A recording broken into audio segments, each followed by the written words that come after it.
Hello, hello. How's everyone? Thank you for being here. Thanksgiving special show here at 3Charts at 3 p.m. We have Brandy and we have James. We're all Tableau ambassadors. This is super cool. We have three Tableau ambassadors today here. I'm pretty excited about that. Never been with so many Tableau ambassadors in a show together. So this is super exciting for me today. And thank you for everybody that's watching.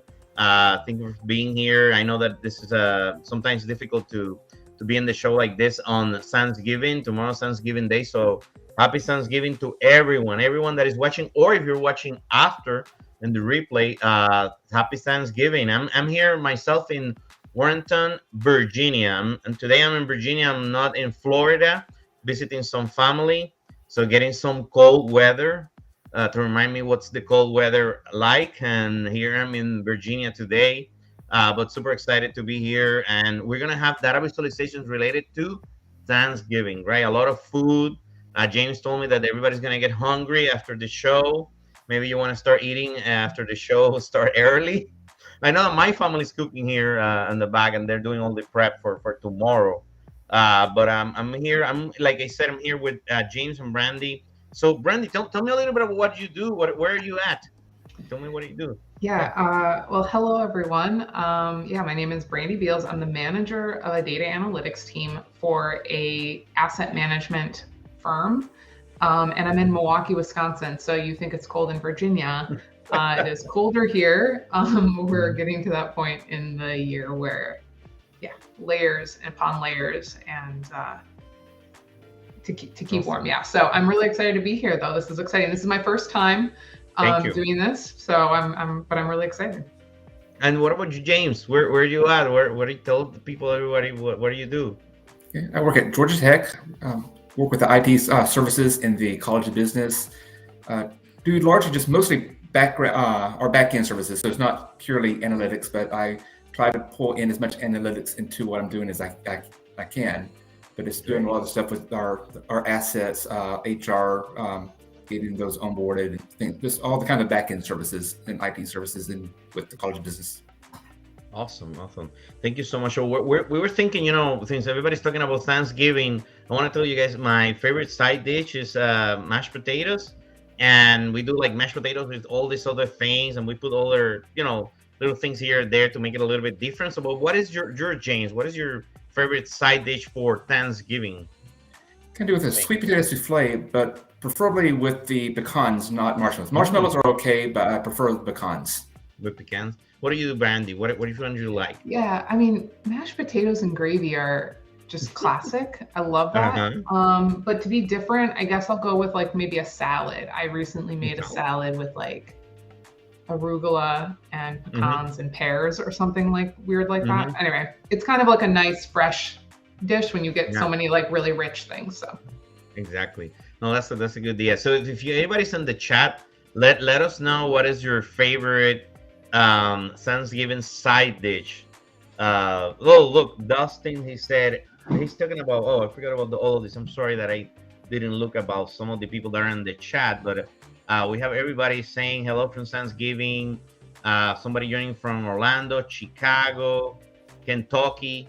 Ethan, he's think it's Kansas City. Kansas City. I'm sorry, Kansas City, Long Beach. Long Beach. There is someone here saying 49 degrees in Milwaukee right now, and let's see, mashed potatoes. Andrew said mashed potatoes, and somebody from the Gulf Coast, 68. Chile. They said that it's chilly at yeah, 68. 89 in Brazil. Oh my goodness. yeah, So that's not there. Marlon, you're not cold. We want to be. I want to go there right now. right. That's funny. So if you've never been in this show, I just want to tell everybody, the idea for the show is that every one of us here have a data visualization, but none of us have seen it before. Randy have amazing one. She told me, and she even did, or she recreated in Tableau, which is even awesome. And James have one, and they're gonna show us this visualization for the first time. And then the idea is for all of us, including you in the chat, to start talking about these visualizations. Like, for example, do you like the visualization? What do you understand? Is there anything that you understand or not understanding about this visualization? And also, is there anything that is confusing And the third question is kind of like, how can we make it better? If we have to go to a meeting in the next hour, right? Which is kind of like what happened in most companies, right? How can you make it better before you go to that meeting in 1 hour? Because when we created this show, we thought about how is the people actually doing visualizations in an environment of an office, right? So they are talking with each other, right, about visualizations. They're showing this visualization to their friends, to somebody that is close to them, and then they're saying, hey, how can we make it better, or what do you think, do you understand what I'm trying to do here? So that's the idea of the show. It's just to learn about collaboration, and it's learn about how to make visualizations better.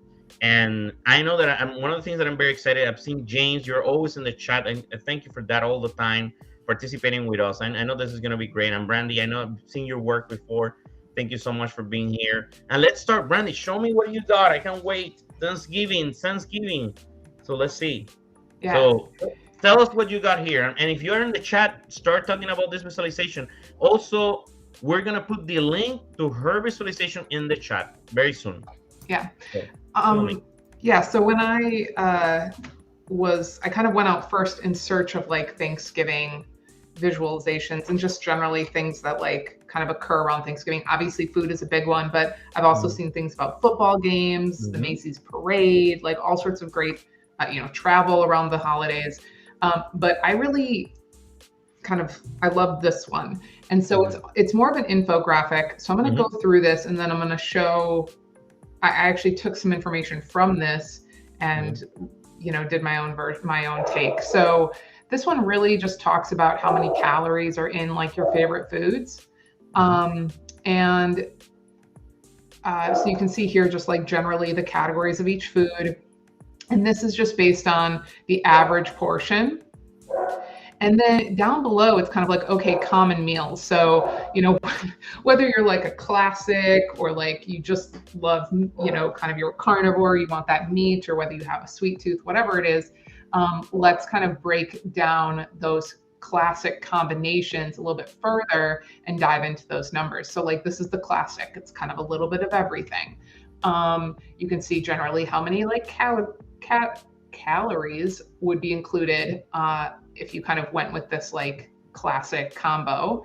And then also exercise equivalents, which I thought was kind of interesting. That's cool. And there's all sorts of different kinds. So then there's classic plus, which like obviously this plate is a lot more full, right? And then there is the sweet tooth. If you're like me and you're like, well, I just really want the pie. That's what I'm here for. They've got the sweet tooth. They also have like a vegetarian version. Anyway, so you can kind of get the sense here for really cool. What this infographic is like. So wow, I was expecting the vegetarian to be lower, but it's the meat lower, right? That's interesting. Yeah, well, I feel like, what I've noticed when looking at this data is that a lot of the side dishes are actually like a lot fattier, like higher in calories than just like turkey. Turkey's like the lowest, caloric item on the menu, really. This is very interesting. So in the chat, Brandy, a lot of people are putting like, the classic is an eye-opener. I really like the composition of the visualization. I mean, for me, I really like this idea that, I never thought of looking at this that way, to be honest with you. I think that's the cool thing, right? To be looking at it like what exactly you're looking to. What do you think, James, that grabbed your attention really quick here before Brandy shows their recreation? Okay. Well, I do like the breakdown of into the categories, and to the meat to be less calories, because this is a lot of the side dishes. It did have it's vegetarian, apparently not vegan, so it was having a lot of the dairy and other things in it that had the calories. So not necessarily meat may not be healthier for you overall, but it definitely has a fewer calories because it doesn't have all those added in fats. Incredible. Impressive. Really, really cool. Wow. Yeah, I certainly thought it was interesting, especially when they started breaking down, the protein versus the fat versus the carbs or whatever. If you're at all into CrossFit, or you're tracking your macros like we do in our house. This is not something I normally see in like a visualization that talks about calories. So I thought that was kind of cool, right? Anyway, so I think the thing for me that bothered me about this infographic is they're inconsistent with the exercise equivalents.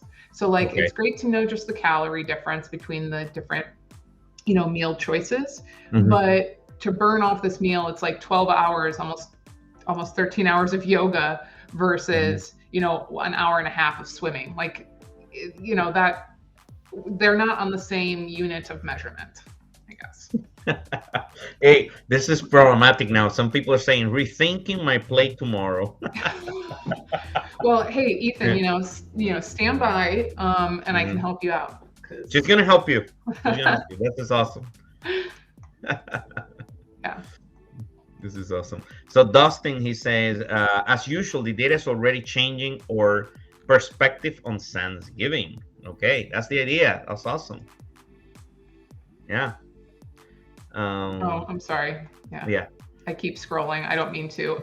But again, there is the link in the chat as well. You can always. There's the link in the chat. Yes, correct. If you want to see it later or right now, go open it on your other screen. It's really interesting. I'm not gonna lie to you. This is super interesting. You know what I like about it, James, is that we're adding another layer, right? The exercise, or like you're taking the original data of data visualization related to Thanksgiving and infusing something else like the exercise or something, other stuff here. I really like that. I was wondering if they're trying to match up the exercise with what would the person do who was eating this. So vegetarian, they're going to yoga. I saw the meat was the swimming. I didn't know if the classic was just kind of jogging. So they're trying to match up the type of plate with the type of exercise. It is running. That's so smart. Nice catch. Awesome. So what else? Do you want to show us yours or? Yeah. Yes, okay. Absolutely. So what I did, so I wasn't going to do this, but I found myself with a little extra time. And so what I did is I actually wrote down in Excel all of this information, and I created kind of like a quick dashboard. I only did it in like an hour and a half, so be kind. But yes, no problem. I thought it would be fun to like kind of build your own Thanksgiving meal based on what you like. So it's great that you have these kind of like predetermined options, but let's say you are like a fan of just turkey white meat. That's 146 calories. And I did this in terms of burpees because it's like my least favorite exercise. So I kind of fixed that problem I saw. And so I made it a consistent exercise. But then I'm a big fan of cornbread and stuffing and mashed potatoes and apple pie and, I don't know, let's also go with some green bean casserole or whatever. And it kind of like puts those items on this plate and tells you how many calories your particular like tastes are. I love it. I think it's awesome. Yeah. And actually, I like how you did with the graphics to bring it in, and you also did better with the setups. There was something else on Tableau Public that was similar to this, where you could choose the food and the ingredient, whether you put butter on it. But the way it was set up, it didn't work that well, or it didn't work nearly as well as yours does, and it also didn't have that nice graphic part where you're actually just adding it to the plate. So this is a much better implementation of the other visualization I saw in Public. Yes. So let me tell you what I like, Brandy. So I am a crazy fanatic of personalization. So we even did a Tableau, kind of like, how can you increase your adoption of Tableau? So we had I think it was like 2 months ago, and probably if anybody is interested, I can provide that later. There is probably a link to our webinar where we did. It was kind of like telling people, how can you increase the adoption of Tableau in your organization, right? How can you make someone check your dashboard or anything that you created more? Like, how can you increase that adoption, right? If you have, let's say, visualization or dashboard that nobody's using. So one of the things that I recommended was to add the name of the users, which you can do right in Tableau from your Tableau server. So when people are looking at it, it will say, "Hey, hi, good morning, Brandy," and then you can look at your visualization because it's just you're talking to people. What I like about this is you're personalized this dashboard, so it makes it so much easier for someone to want to use it because you personalize it. Right now, it's my dashboard, my information. I make it my own. That's what I love it. I'm telling you, I love it because I think that when you do that, I mean, definitely people are gonna enjoy it more, and they're gonna definitely use it. And it's not super useful because it's my dashboard. I made it my own, and I can print this, and I can send this to someone else, and they can personalize it too for them. That's Yeah. what I think is so cool. Yeah. I really Well, like it. I think it's, maybe, and you can hover over each one of these to Okay. understand, the calories and, stuffing, for example, doesn't appear as bad as mashed potatoes and gravy. So all the Mhm. people who like their mashed potatoes, Mhm. but pie tends to be the worst. Okay. So like, maybe if I were to forego dessert, you know, what does that look like? Now, I will kind of give myself some criticism here.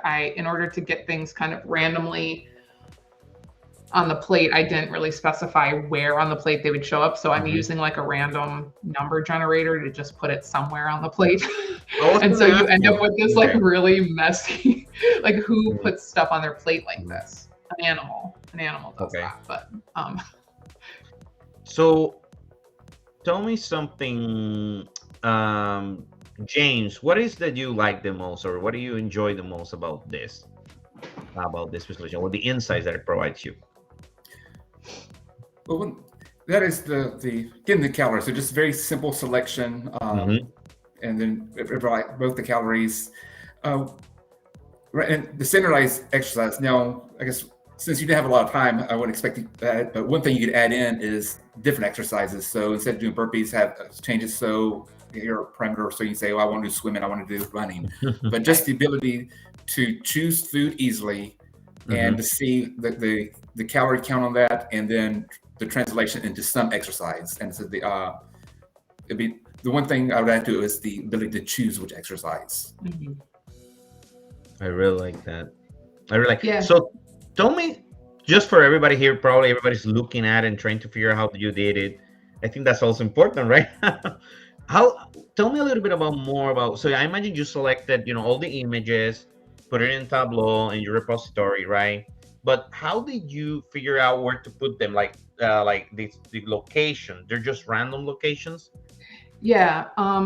So I can actually, so this is my dashboard. Awesome. Thank And you. Show us. I Yeah. made, so the first thing I did was find a plate icon. And so what this Hmm.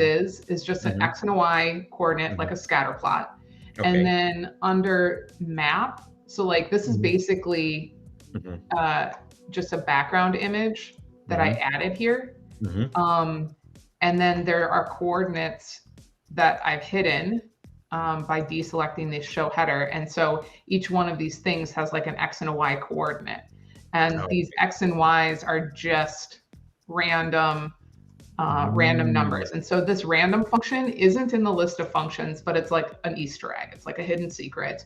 Okay. Um, and they only tell you if you're an ambassador, so that's why I know. Um, but this will give you a number between 0 and 1, Okay. and so that's how I get the 0 to 1, and that's, I don't know, Mm. I fixed the axis so that all the food would at least end up on the plate. But I'm just using a random number generator, and these random numbers get generated whenever the screen refreshes. So like simply by hitting like F5, which is the refresh command within Tableau, it kind of like regenerates that random number. Mhm. So sometimes you get lucky, or sometimes your dinner roll ends up on top of your turkey. So it's weird. I think if I had more time, I probably would have Mhm.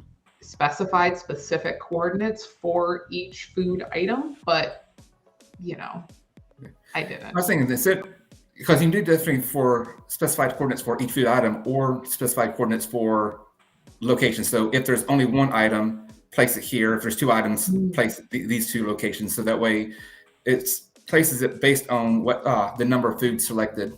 Exactly. Yeah. Absolutely. That would be good too. Awesome. We have so many comments. I think you're gonna love it. We have Liliana say something I will think to add is the serving size. Mhm. We have Andrew Kim saying it would be cool to swap the workout options. Because everybody hates burpees for Yeah. sure. Sydney, thanks Sydney for being here. Sydney's a good friend of us. Simple, clean, and beautiful. A nice example of useful dashboard. Oh, Nice. He said, Liliana said, well, no, wait. So Dustin said it's a secret function from Tableau. Cool. mhm. And Marlon said you can include links to recipes for those items. Oh, cool. Yes, that's a good Good. one. Thank Love you. that. Thank you. And we Yeah, have, yeah, go sorry, ahead. I was just going to say that Liliana had mentioned like adding serving size, and I was thinking about that too, right? Because the Hmm. inspirational Hmm. like infographic like did that where they're like, I'm going to do two, you know, um, servings of mashed potatoes or whatever. So yeah, I was thinking that too. And I would just do that with a variety of like creating a parameter for each food item, right? And then the parameter would be the how many Hmm. do you want? Awesome. This we have somebody from LinkedIn said, Brandy, this is amazing dashboard. Build your own meal can help lots of dietitians and nutritionalists and general calorie counting people. That's true. And Ethan said, nice. I love the graphics and it animates around when you add stuff. Great work. Pablo Bonilla. Pablo is a really good friend. He's in South America. He said now it is a dashboard and has an objective. Calculating your Thanksgiving dinner calories. Awesome. Yeah, no, I definitely think that that's all true. Yet one of the things that I was thinking is not sure how we can do this. So I'm gonna ask Brandy, what do you think? How can we somehow, when somebody picks some of the items, then maybe we can categorize them on those different ones, like, oh, you're going more to the vegetarian or the meat lover, or like, you know what I mean? Mm-hmm. Maybe we can figure out something. Because I really like what you did, and if we can, I only see that we can make it better. To be honest with you, I will not change anything that you did. I will just make it better. Yeah. I really like it. What do you think, James? What else would you add? What got your attention? Okay. Well, actually, I was just going to say I like your idea about as you add things, it kind of weighs you toward one or the other, uh, and that because that could also get be set for suggestions as well. So if you're choosing these two items, then this is the third item that's most likely to go with that selection. And so Mm-hmm. kind of fill you out there, or actually have it set up where you have a target. So you say, I don't want to eat more than 1,500 calories. And so Hmm. then as you add things, it counts against your target. That's right. That's great. Yeah, Yeah. that would be nice, right? If you put a target on how much you want to eat and how much exercise you don't want to do, so kind of then you select Yeah. the different items. Yeah. Or yeah, I mean, it reminds me of like what is it, linear programming or whatever, where Hmm. you kind of have constraints and you're trying to meet some objective. Hmm. And maybe you even like choose which constraint, right? If you maybe want to say, I don't want to eat more than, 1,300 calories, Hmm. or I don't want to do any more than 30 minutes of running. How Hmm. much, if I know I'm going to take a 30-minute run. And your other constraints, like I have to have sweet potatoes. So I don't want to hit this target, but these are the foods I have to have. Yeah, yeah, Exactly. exactly. Yeah. Exactly. So Marlon says another option can be to suggest groupings like for allergic ones, no carbs, etc. Mhm. Yeah. Awesome. Very nice.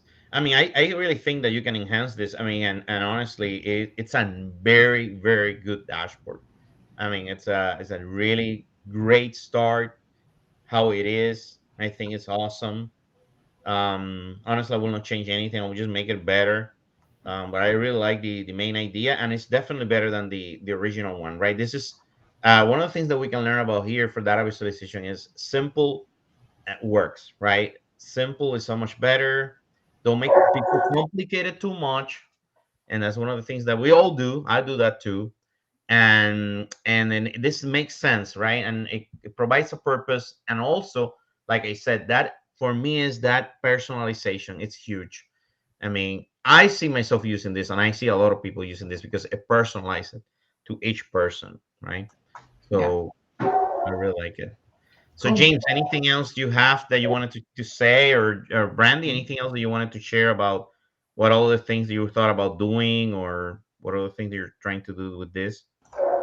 I probably spent way too much time trying to find other icons for the food, Okay. which was hard to find. So I ended up just doing like little screenshots and cropping the image from the Hmm. original infographic. But I feel like I would do that so that I'm not, being sketchy and like taking, um, I don't know. I don't want to like plagiarize or anything. So that I would change that for sure. Okay. So Dustin is saying, and I think I really agree with him. This is one way that we can talk about this. It makes users hungry for more insights. So if you think about it, if you personalize a dashboard, then you can make people more hungry for those insights. So to give everybody an idea, there is the first time that I saw myself a dashboard where I was inside the dashboard was a dashboard from Steve Wexler, where he asked you in the dashboard, "Can you give me your age?"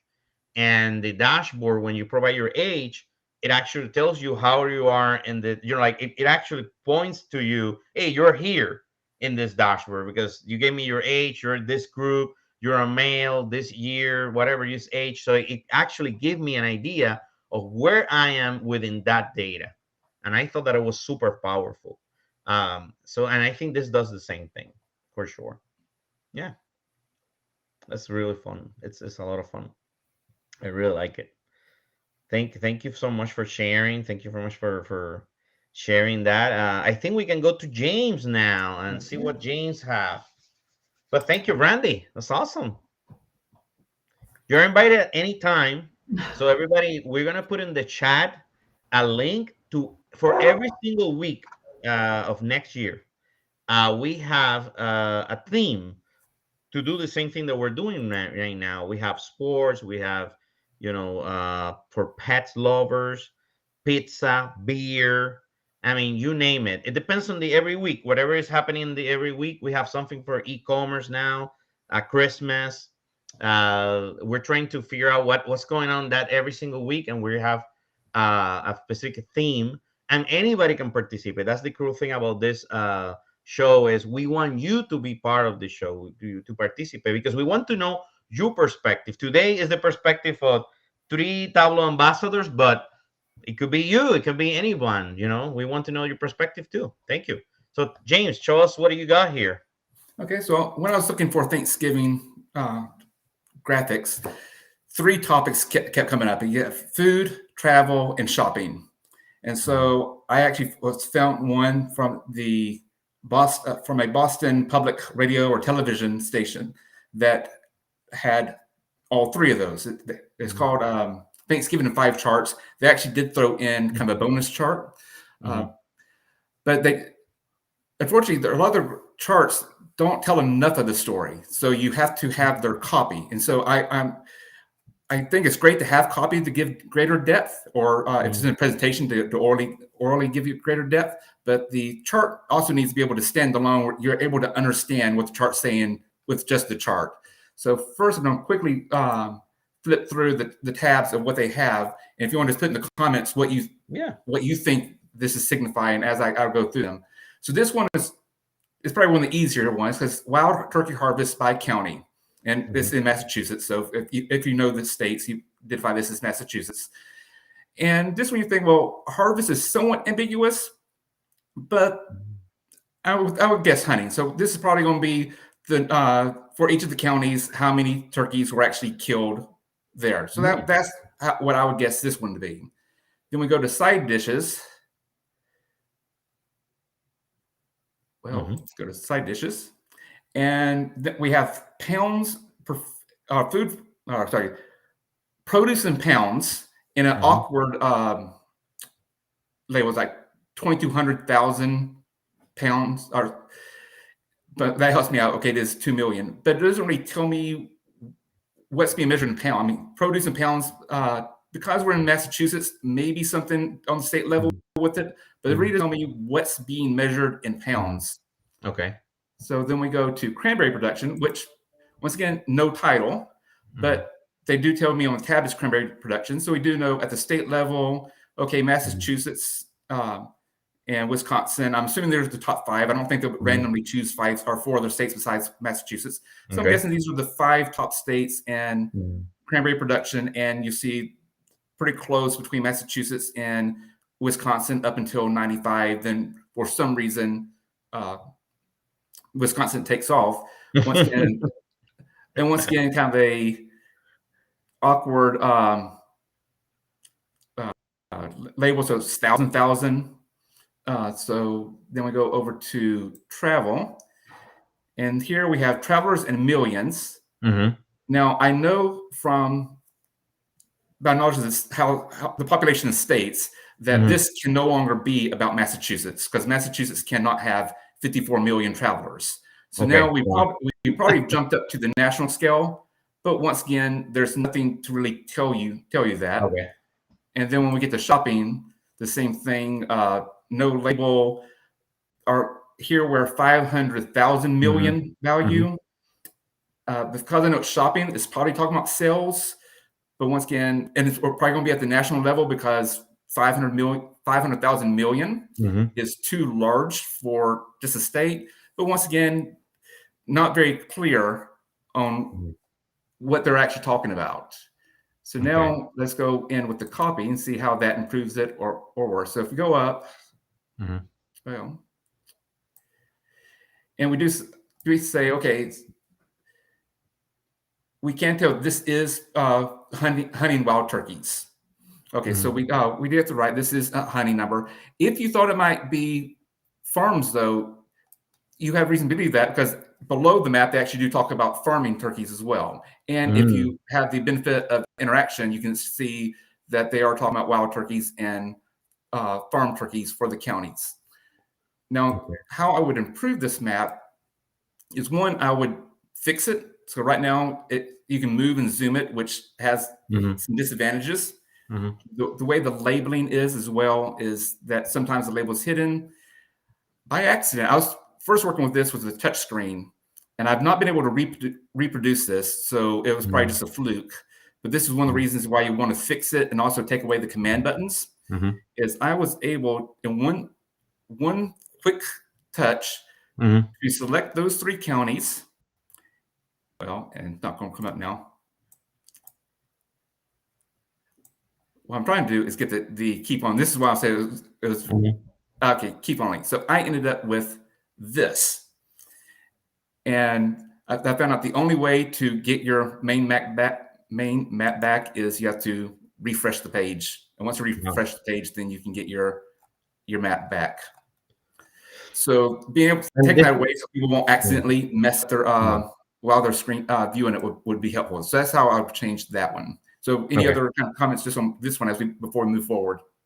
So you said this is from the Massachusetts. What is the site again? Where's the where you found this? It is GBH. So it's www.wgbh.org. So it is the Boston Public Television or Radio. I don't know if they're a radio or television station, but it is their or it could be both. But it's some public communications. Their site. Okay. So, and they publish this. I mean, it's impossible pretty much to understand, right? Like, how do you able to understand exactly what they're trying to do here? It's all breaking down. It's just not a concise story, right? That you can maybe put it together. I don't know. What do you think, Brandy?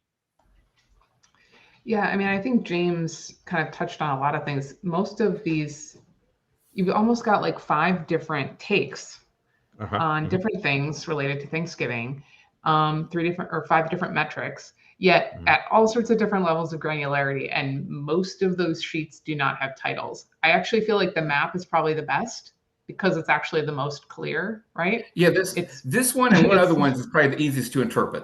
But this, so this one was probably, I said, had probably the least I would change. I would probably change harvest to maybe hunting, something that's probably more familiar term to most people.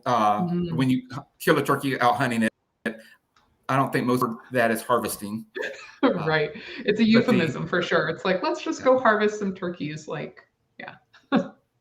But most of the difference here is just improving how it's presented, because right now the way they don't fix the map and they allow you to select and keep only, you can accidentally get to where you don't want to be, and you may not know how to go back. But this one was probably, as I said, was probably their better one. I would also take out the lines from most of probably leave the state lines, but remove the county lines from the neighboring states. I mean, to be honest, like I just feel like that whole map, like that whole state background can almost just be like whitewashed and taken away, right? Like you don't need to know that that's Connecticut. Like that doesn't really matter if you're calling out the fact that it's Massachusetts, you know? Also, can I just ask, like, who eats? I mean, I'm not saying people don't eat wild turkeys, but my guess is that most people are eating like some sort of farmed turkey, like farm raised bird. So this just seems kind of interesting to me that that's actually, this is wild turkeys. This is actually one of not only is it the easiest to understand, it was actually probably my favorite graph as well, because most infographics were how much turkey do Americans eat and that type of thing. And this one actually went to, well, let's not talk about the actual eating or portions. We'll actually talk about who is still hunting their turkey. That would be interesting to see on like a national level, because then you'd probably get these pockets of like, you know, where maybe either turkeys are more prevalent or maybe there's just a larging hunting culture or something like that. I feel like it would be interesting. So now when we go down to the next one, we see that I actually interpreted it probably incorrectly. I was assuming because the first one was about the state of Massachusetts, this would be about the state of Massachusetts. It's not about the state. It's not even about the city of Boston. It's about a particular portion of Boston. This is how much food that the food bank is giving out per year. So that's something that would be great to clarify that, because you would not guess this is a food bank distribution just looking at the graph. You have to have the copy to understand that. I would once again improve the labels. So instead of doing 200 or 2,000, I would actually change those to being millions. And also I would not label every single point. Now, one of the things that they point out in the copy actually would be a great annotation on the actual graph, which is there's a 7-fold increase from 2001 to 2019. So that would be something that'd be, instead of having all the mark labels, to actually just have a label or somewhere in annotation saying that there was a 7-fold increase. And also the other thing, if they knew why, is pretty much first decade or so, you have pretty much very flat growth. And then starting around 2009, 2010, the amount they give out each year starts growing more. So was there a policy change? Where was the extra food coming in that they were able to distribute starting in 2010? So kind of what change allowed them to distribute more food? So Dustin says that this needs a good headline. I think that all of them need a better headline, something, a better title. What is they're trying to say? What is the reason for this green line? I'm not sure what is the reason for being green. I mean, not sure if there's any reason. So things like that, I mean, definitely it's a lot of help. If you put them all together in a dashboard, right? Or then instead of being all separated, I mean, there can be, then maybe you can start telling story here, but it's still hard to comprehend. Yeah, for sure. And then, so the next one they did, and they did do a bonus chart. So they said 5 charts. They actually threw this in as a bonus of, they did their survey of who prefers the kind of the canned cranberries versus taking the bag and making your own cranberry sauce.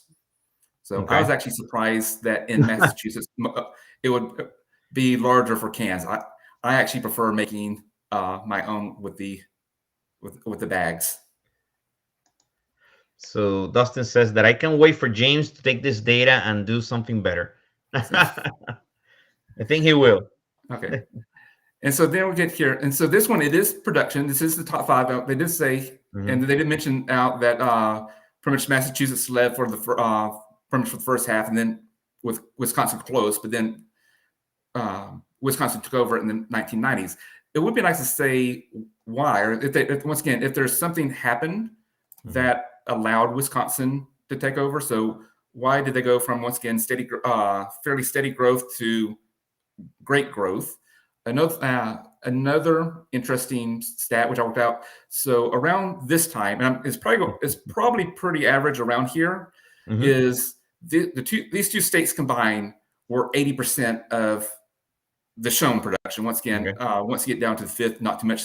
So I would say 80%, around 80% of national production was these two states through 95. Wow. Then when you get 2017, Wisconsin alone is now 62% of the production. So it went from being kind of evenly split at 40-40 to Wisconsin being over 60. Wow. But it doesn't tell you this why. is also right. a fairly easy one to understand. Once again, I would change the units to something a little bit better than thousands.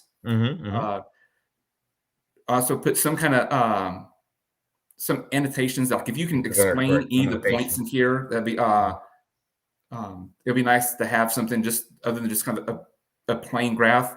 But once again, at least this one is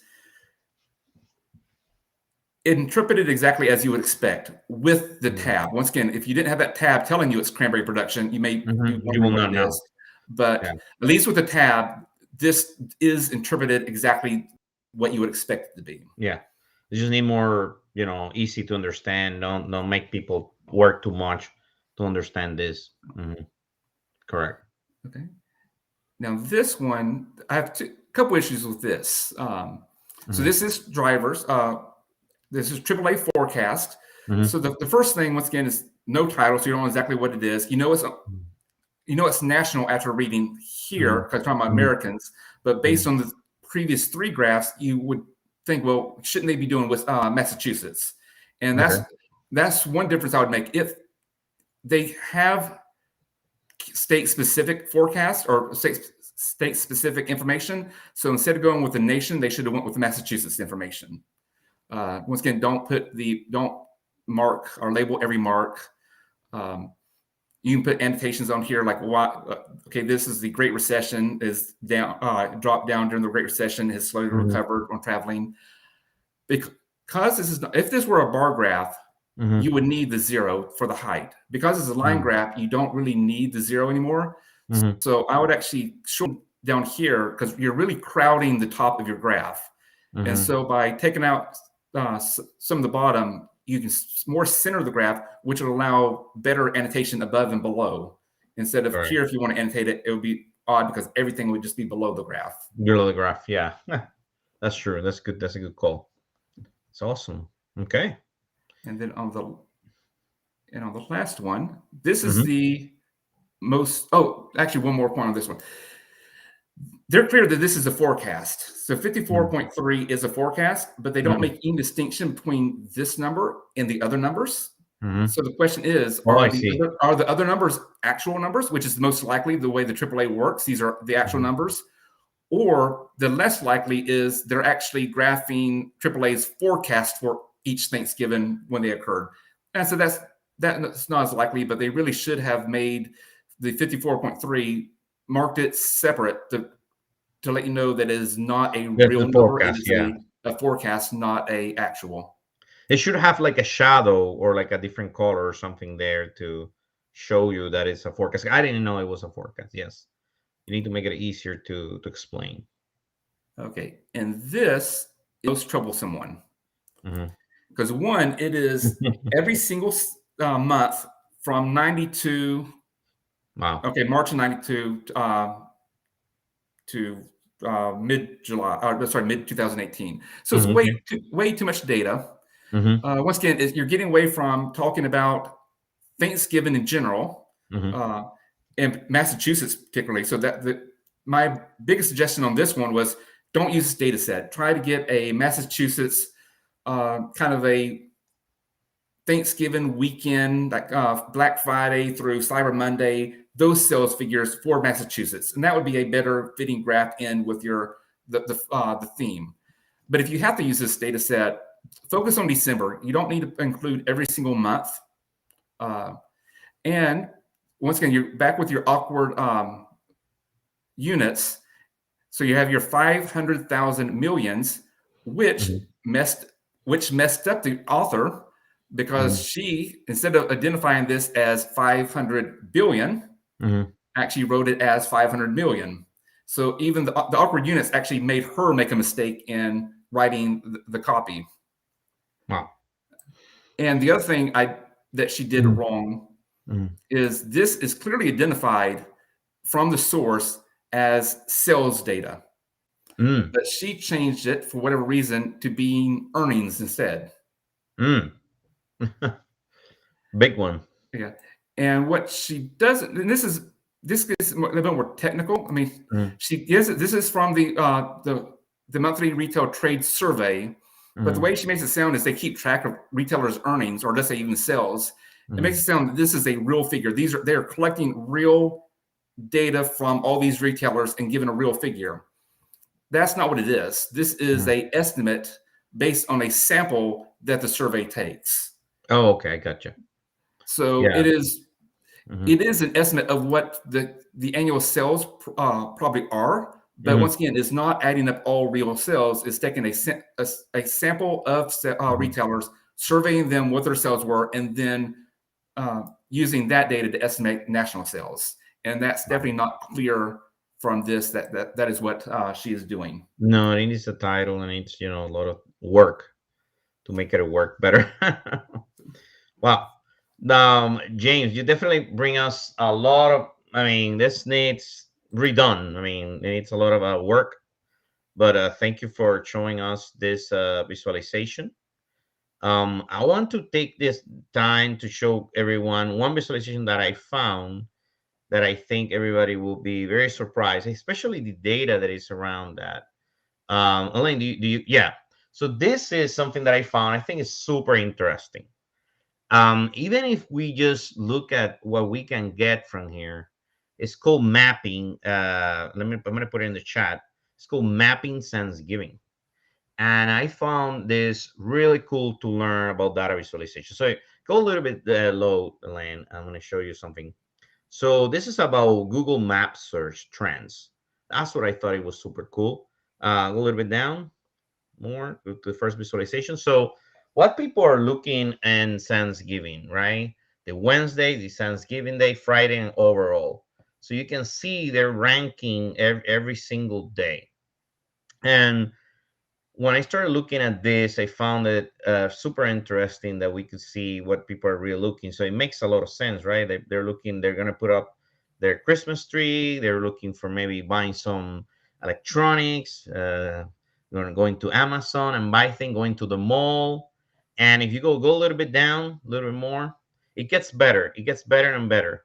So for example, go past this one, a little bit more down. This one. So here you're starting seeing this when the crowds are the largest during Thanksgiving week. I really like this one. So you can see the midnight, the noon, Thanksgiving, Black Friday. So you start seeing all of these annotations and look at these ranking. I was surprised about the bakery, right? So the first one is the bakery, and then you go to the movie theater and shopping center. What do you think about this one, Brandy? Yeah.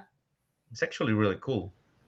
Yeah, I think it's simple enough. It's easy to follow, yet there's still so much to explore. I kind of like that I feel like annotations are like maybe underused. Probably likely specifically with Tableau, mostly because when you're building a dashboard that's interactive, it's kind of hard to use annotations. But when you've got a static viz, I love annotations. It's pretty cool. So yeah, I think that this is interesting. I'm not really seeing any peaks at midnight, so I'm kind of why include it, I guess. But everything else is really cool. Like the movie theaters are kind of so jagged, and that's probably because of like movie showing times. Yeah. So another thing, you guys gonna see a little bit more. The only one, go a little bit down, a little bit more. This one I really like. Look, listen to my favorite. So I never thought of using this type of graph for doing a traffic. When traffic is worse than normal during Thanksgiving holidays. So then you now have this states, right? So for example, you can see Orlando there on Wednesdays. Let me see if we can make it a little bit larger here. Okay, there. So everybody can see it now. One of the things that I like is you see where it says traffic level, heavy and normal. I really like that legend, how Mhm. they did the legend, right? James, what do you think about this one? To show kind of like how they're showing traffic more than normal, how they're using this specific. I mean, maybe that we can use a different type of chart. What do you think? Or maybe do you like this chart to do Actually, I this? like it because it's very easy to compare cities because it does each line doesn't take a lot of space, but you get a lot of information in that short space. So you see that most cities are peaking at the same time on Wednesday, which makes sense. That when people get out of work, they or school or work, they leave traveling, and you Mm-hmm. also see on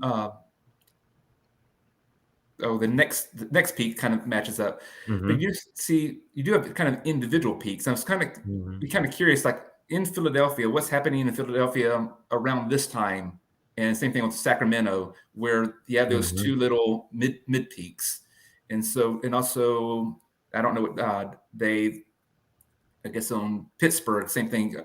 You have those midpoints on Pittsburgh. So just Correct. see the ones that are common don't need explanation because is that kind of why they're doing it in all the cities. But it'd be nice to be able to zoom in. Like if you can click on it, it actually would take you to more data about what is it in these particular cities that they're peaking at these times. Exactly. One of the things that I love is the title. So these people did a very good job with all the titles. So right there from the start, Brandy tells me, hey, when is traffic worse than normal? Then the worse than normal is in orange, same orange of the visualization, right? And then the on the right side we see traffic level, heavy and normal. Mhm. And then underneath it says traffic levels during 2017 Thanksgiving holiday versus the typical levels by metro area. Everything is here. I mean, I don't know. I love that. What do you think? Or what do you think about that? Yeah, I think it's great. I feel like that's exactly what I was thinking when looking at James's visual. It's kind of Mhm, like just pick one color to use, right? mhm, Add a mhm. title. Like, I mean, with just probably like 10 minutes worth of effort, those visuals could have been, Proof, yeah. 50% better. Um, but I do really appreciate this. I appreciate, the first thing I ask myself is like, oh, well, what is normal? And then you Mm-hmm. see that normal is kind of like the baseline or that zero line. And so I feel like Okay, it kind of immediately answered that question for me too. As got soon it. as I had it, here was the answer. So I think that that was um, pretty helpful. I also think the kind of the labels at the very bottom of the graph where they say Mm-hmm. Wednesday, Thanksgiving, Friday, Saturday, and Sunday are also actually quite helpful because again, it kind of brings home the fact that like Thursday is Thanksgiving. And then this may sound stupid, but Mm-hmm. 12 a.m., I think a lot of people, maybe not a lot of people, I am always like, is that like, like I always have to like take a longer Mm-hmm. than normal to say, is that midnight? Mm-hmm. And so 12 a.m., having the name of the day between 12 a.m. and 12 a.m. was actually, it helped kind of, I don't know, set that up for my understanding. So I appreciate that. So I Yeah, mean, it's interesting how many people are like going home at like midnight after Thanksgiving. Like exactly. Washington D.C. has like a little Yeah. spike, like 1 or 2 a.m. I'm like, cool, cool. A I lot of people really like going home. this. What is this? So, What was Sydney that? Just said because of the low something. Go baseline. ahead. Yeah. Sydney says something that I never. Thank you, Sydney. Sydney. He said this is a good example where you don't have to always use a map when dealing with geodata. Really Mhm. good, really good idea, Sydney. I never thought that. Yeah, that's a I don't very think good that would idea. help, That's not, I Mhm, mean, this is just such a really nice aggregation, right? You're mhm, taking all of the traffic within a specific mhm, city and aggregating into this little mhm. spark line that's so valuable. Correct. Correct. So, what you were going to say, James?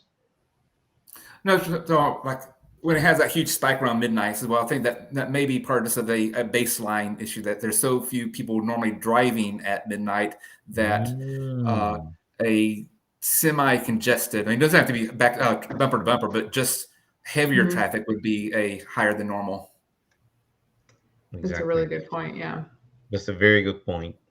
That's a very good point. There is a lot here in this. Go a little bit down, Elaine, so we can see more.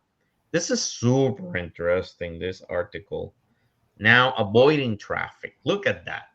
So let's see. Let's select Orlando. Let's say Orlando, for example, or let's say Orlando. So when you should avoid traffic, it even tells you that.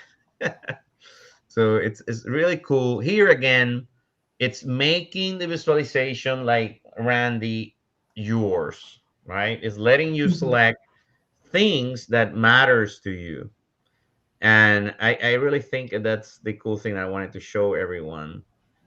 Um, I don't know. I think it Yeah. was Well, it was I like the recommendations, right? This is the best mhm, time to leave. This is the mhm. worst time to leave. You know? Yeah, exactly. So it tells you where for my holiday road trip. Is there Wisconsin there? Check if the windshield I if didn't it see Milwaukee in there. uh see. Milwaukee is not in there, No, but I mean I thought it was super cool that it will let you select that and it will give you because think about it. If it's we're talking about data, right? What is the idea? Is it provides you insights, provides you Mhm. answers. And here they're trying to do that. They're trying to say, hey, show me, oh, look at that. Show me only daytime travel. Okay. Yeah, So because it, nobody wants to leave on at 3 a.m. Yeah. mm-hmm. So it gives you all of this information after, and it's telling you the story from the top all the way down. And then finally, okay, here is my recommendations. So it's kind of like becoming an analyst on its own. Hmm. It's doing all of that and telling you everything from top to bottom. I really enjoyed this. That's actually a And we, really interesting insight because, like, I think data literacy is really top of mind for a lot of people. And Mm-hmm. this almost makes it like really intuitive and helpful. Even if you don't have data or technical skills, this is powered by data, but it's really in this framework that I think a lot of people contend with every day. Mm-hmm. This would almost be like a really great hands on exercise for those just getting started working with data. Like, here's, Correct. Yes, and I don't know, exactly. it's a great in the example. state of Washington, at least in certain sections, they had actually a more granular version of this. We heard that they'll show like from Tacoma to the sea. So they'll actually show particular routes and Mm-hmm. Mm-hmm. what to expect on that route at certain times. Okay, Now, here's Washington. yeah. So when should I leave from Washington for? I'm here like an hour from Washington right now, Washington D.C. I'm an hour from there. So look at that. Black Friday. So 6 p.m. Okay, interesting. Yeah. So at 6 p.m. So because everybody's having dinner or like early dinner or at lunch with their family. After that, they want to leave.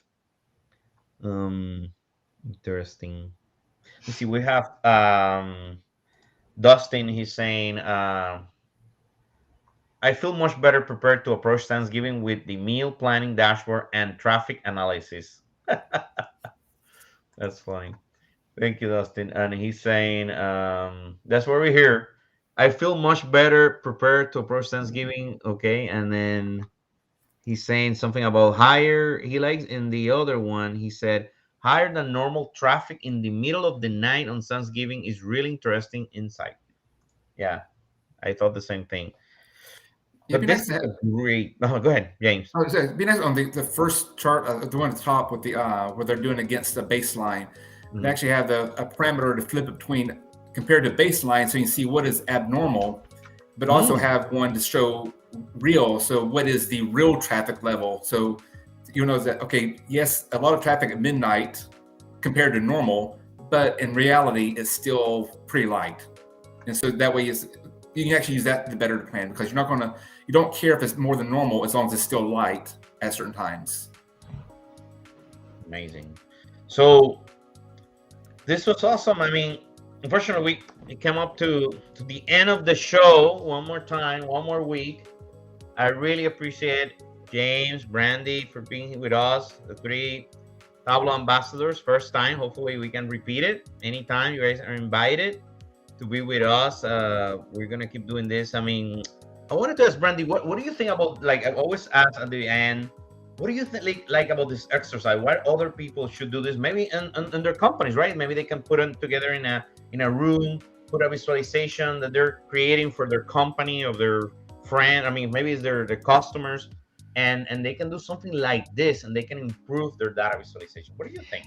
Yeah, I mean, I just think there's power in, diverse perspectives. And so when everybody interprets data differently. And so when you are in that position of creating a dashboard for somebody else to use, it's really helpful to get feedback, right?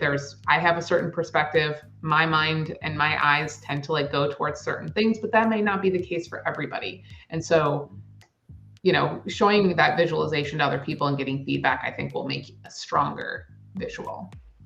Exactly. So what do you think, James? What do you like? In a brain day at the conference, I actually recommended this format in your show to people because it's something like the Makeover Monday or the other ones. It requires some knowledge of Tableau. I need to do something. I need to have some level of expertise or at least knowledge to be able to get involved. We're starting to examine a chart and say what's good and bad about this chart. Doesn't require you to have any special knowledge of software. Exactly. For me, it's always it honestly, think about this. Even if you're a Zen master or somebody that does this for a living or have books, at the end of the day, the best data visualization, the best dashboard is the one that anyone can understand, no matter what level of experience they have.